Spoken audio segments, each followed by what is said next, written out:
just wanna let go. Hello, welcome. Today is a very exciting video because I am finally going to be showing you five of my all-time favorite books.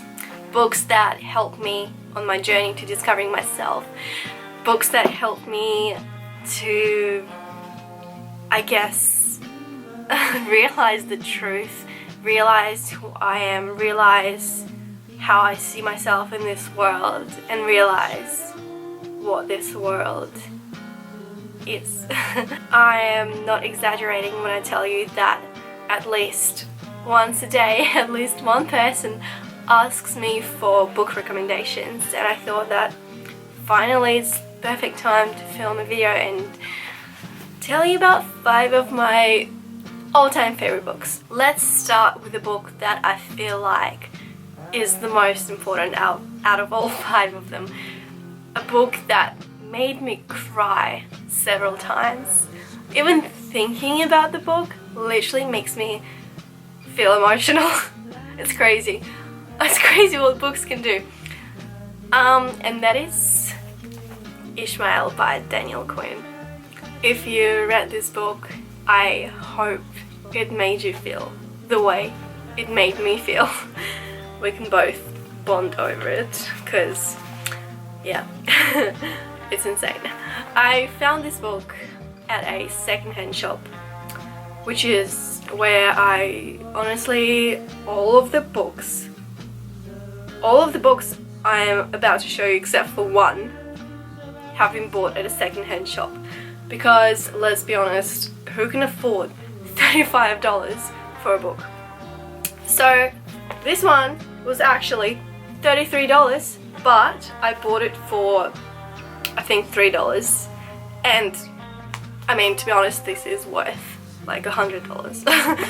But I didn't know that at the time. This book has been through a lot. Let's just start with that. First of all, I pressed flowers in it, and it has like gold paint, and it's honestly falling apart because one time I went to these cliffs, right, next to the beach, and I was reading the book there because I used to go there all the time in good weather. No one else goes there, it's just me, just sitting on these like cliffs next to the beach. Anyway, so I left the book there overnight. I left my book there, I just forgot, so I just went home. No idea how. I came back the next morning, it was still there, but it was all ruined from the rain. It's still readable. That's all that matters really, because I will reread it. Now, let's talk about the actual important part about this. What the book is actually about. To explain, I feel like no matter how I explain this book, you should like just read it and you will understand, because I feel like my explanation will not do it any justice. But to explain it in a couple of words, it's about a guy who's looking for a teacher, who's like a student who is seeking enlightenment, and he's looking for a spiritual teacher. And he finds an ad in a newspaper about a teacher seeking a student. Turns out it's a gorilla, and this gorilla explains the world and what is happening in the world right now through an animal's perspective. And it's talking about balance and harmony and the way of life, and how humans' perception of Earth and balanced life on Earth is so warped. It's so wrong, and that's all I'm gonna say about this book, because honestly, like, if someone asks me for a book recommendation, this is the first book I think of. So, Ishmael. If you can't find it at a secondhand store like I did, which was pretty freaking lucky, I honestly, it's worth 30 bucks. Buy it. Just buy it. So that's that. Let's go on to our second book, which is The Alchemist. And you probably heard about this book before because it is quite popular. And it's kind of like, it's written like a kid's story, which actually makes it really fun and really easy to read. And it's quite small. I read the whole thing in like 3 days. 3 days or 4 days. It's pretty good.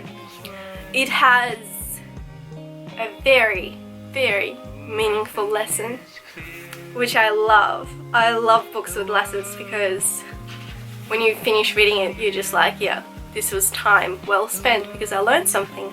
Basically, this is about, let's see, about a boy named Santiago who travels from his homeland in Spain to the Egyptian desert in search of a treasure buried near the pyramids. Along the way, he meets a gypsy woman, a man who calls himself king, an alchemist, all of whom point Santiago in the direction of his quest. No one knows what the treasure is, or if Santiago will be able to surmount the obstacles in his path, but what starts out as a journey to find worldly goods turns into discovery of the treasure found within. Basically, a journey of self-discovery, and I love it. Next book is another one that I got from a second-hand shop. The Alchemist I actually bought in... Where did I buy it? I think I bought it in Hawaii. Would have been like Hawaii, yeah. And this is The Mastery of Love by Don Miguel Ruiz, who I believe wrote The 4 Agreements, which is a very popular book. I hear about it all the time, but I never actually read it. Yes, so he wrote The 4 Agreements and The 5th Agreement and a few other books. I love this one. I love this one so much. So I got it at a secondhand shop right before my New Zealand trip. And I was reading this in New Zealand on my little road trip. And it just made the whole trip so magical. So magical. It's talking about love, not just love between two people. It's talking about like the interconnection between you and the universe and love within. It's beautiful. Actually wrote a couple notes and highlighted a couple things which I will read out to you now so you get the feel of the book. Let's see. Okay, this one is really good. You start to become aware when you see what you are not, when your mind starts to realize that it is not the body. Your mind says, then what am I? Am I the hand? If I cut off my hand, I am still me. Then I am not the hand. You take away what is not you, until in the end, the only thing that remains is what you really are. It's a long process of the mind finding its own identity. In the process, you let go of the personal story, what makes you feel safe, until you finally understand what you really are. You find out that you are not what you believe you are, because you never chose your beliefs. These beliefs were there before you were born. You find out that you are also not the body, because you start to function without your body. You start to notice that you are not the dream, that you are not the mind. If you go deeper, you start noticing that you are not the soul either. Then what you find is so incredible.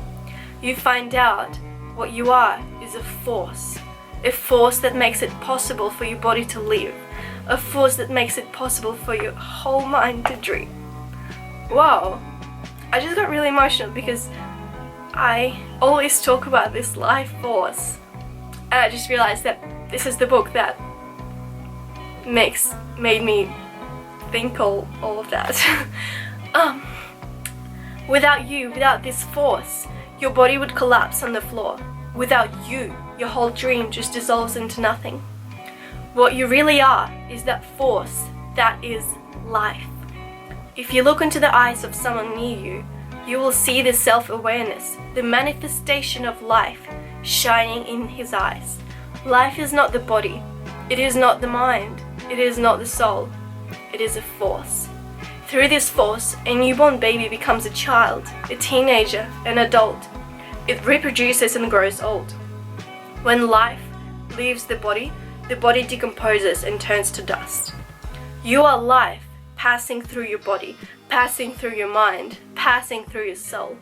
Once you find that out, not with the logic, not with the intellect, but because you can feel that life, you find out that you are the force that makes the flowers open and close, that makes the hummingbird fly from flower to flower.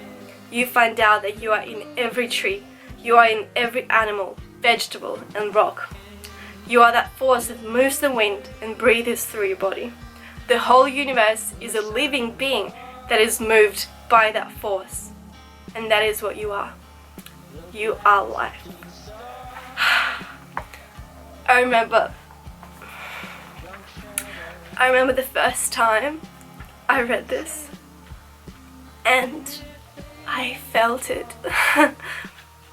And it like changed my whole world around and changed my whole understanding and perspective on what I am. Wow.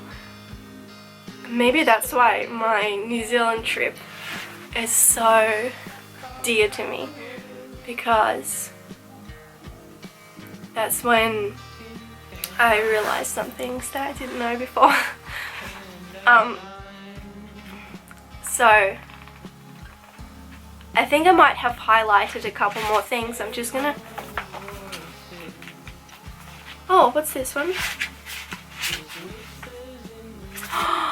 Okay, so fuck.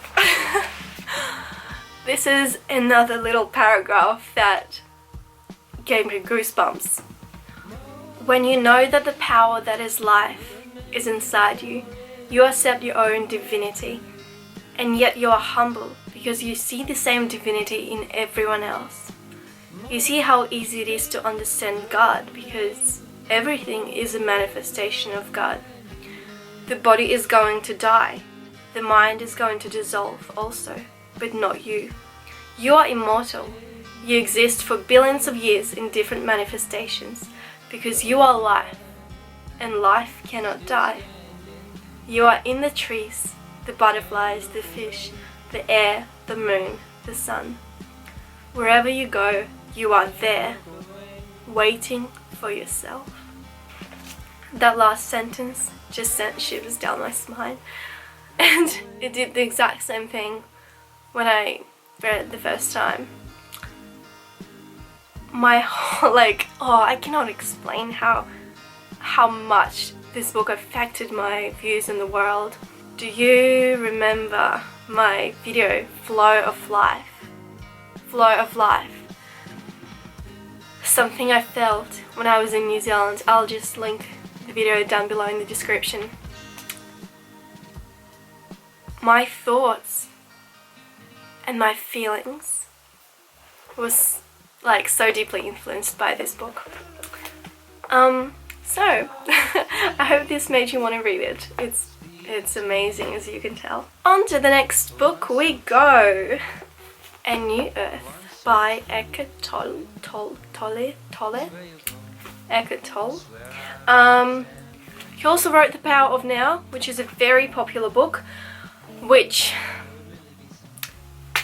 I actually found at an op shop, and I was halfway through the book and I was reading it in America, and then our van got broken into and I had my backpack stolen, and yeah, the book was stolen too, so I hope that you freaking enjoyed it. It was a good book. I actually bought this one at a store. I actually bought this one at a store in Milos. No, not in Milos, in Santorini in Greece. As you can see, I have this little bookmark, Atlantis Books, Santorini, Greece. It was such a cool bookshop. So if any of you ever go, it's very easy to spot. It's just on the main street, and you can, yeah, You can tell it's a bookshop. It's such a cool bookshop. And the bookshop owner was so helpful. So helpful. I swear he read like every single book in that shop. And I couldn't help myself but get this book. As you can see, I actually haven't finished reading it yet. I'm halfway through because for some reason, even though the book is really good, for some reason I'm finding it slightly difficult to read. Because obviously books with like storylines more easy to read, like Ishmael or The Alchemist. And this one was just like more philosophical, and it was written so beautifully that it just flowed. This one is like more psychological, I guess. But it also talks about, not psychological, sorry, but like more, not technical. I don't know how to say it, but it's just not as like creatively written. It has like some terminology and smart words. But I still recommend this book because it has a lot of helpful and interesting information. Like after every single paragraph I just have to stop and think. I'm gonna check if I highlighted anything. Oh yes, found something. Oh yeah. What a liberation to realize that the voice in my head is not who I am. Who am I then? The one who sees that. The awareness that is prior to thought. The space in which this thought or the emotion or sense perception happens. Think about that. You are this space in which a thought or emotion happens. Blows my mind. Definitely a good book. Definitely recommend, even though I would not recommend it as much as these three. I came to the conclusion they're my three most favorites. I would like to end this video with a novel. It's a classic. Eat, Pray, Love by Elizabeth Gilbert. I read this book probably like 4 years ago. Bought it at a secondhand shop again for $3.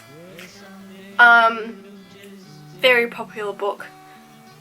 The book is so much better than the movie, so if you didn't like the movie, you might like this. It's a book about self-discovery, finding your true self. So here it says, Elizabeth is in her 30s, settled into a large house with a husband who wants to start a family, but she doesn't want any of it. A bitter divorce and a rebound fling later, Elizabeth emerges battered yet determined to find what she's been missing. So begins her quest. In Rome, she indulges herself and gains nearly 2 stone. In India, she finds enlightenment through scrubbing temple floors. Finally, in Bali, a toothless medicine man reveals a new path to peace, leaving her ready to love again. The fact that it is a true story, it's Elizabeth Gilbert's story, is so cool. I do want to read her other books. I heard Big Magic by her is really good, and also if any of you are interested, her TED Talks, so good, love them. I really hope you enjoy this video, and I really hope you check out some of these books, especially the 3 I talked about in the beginning. I'm just gonna quickly go through them again. Ishmael by Daniel Quinn, The Alchemist by Paulo Coelho, The Mastery of Love by Don Miguel Ruiz, New Earth by Eckhart Tolle, and Eat, Pray, Love by Elizabeth Gilbert. I feel like those 5 books are like the perfect combination of books to start your journey. I'm definitely planning on reading more books. I heard Osho is really good. I do want to read The 4 Agreements and The 5th Agreement. I heard Untethered Soul is an amazing book. My friend Emily just read it and she was like in love with it. What else? Like, I have a few books that I would like to read, but out of the ones that I have ever read, those 5 were just the best. Especially Ishmael. I would like to end this video by showing you, I mean, it's kind of book related, but not really, but it's like a small book which I made. It's not really a book, but it's a little lunar phases calendar for 2018. I worked so hard on the designs and I'm really happy with the outcome. So since 2018 is just around the corner, if you're interested, grab one. I will be so grateful. It has an illustration for each month, all hand drawn of course. Lunar phases with full moon dates. In February there is no full moons, so it's not the best example. But in March there are 2 full moons. So full moon, and different monthly goals for each month. Which is why the calendar is called Year of Growth, because every single goal for each month is like pushing you to grow and to open your mind. So for example, in February, here it says, we are always manifesting. Each thought we have creates an energy flow within and around our physical beings. This energy attracts its likeness. As 2018 begins, let's spend this month directing this energy to attract things, experiences, and people you desire to be in your life. Take time to visualize and connect with the feeling of achieving your dreams. There are an infinite number of ways your desires can manifest in your life, so don't think about how it will happen. Follow your intuition and look out for signs. In time, the universe catches up with your energy and your desires come into form. Of course, written by me and illustrated by me and hand-bound by me, by this little hemp cord. Link to my Etsy is in the description, as well as a link to my Flow of Life video from New Zealand. I really hope you enjoyed this video and I will see you in my next one. Bye.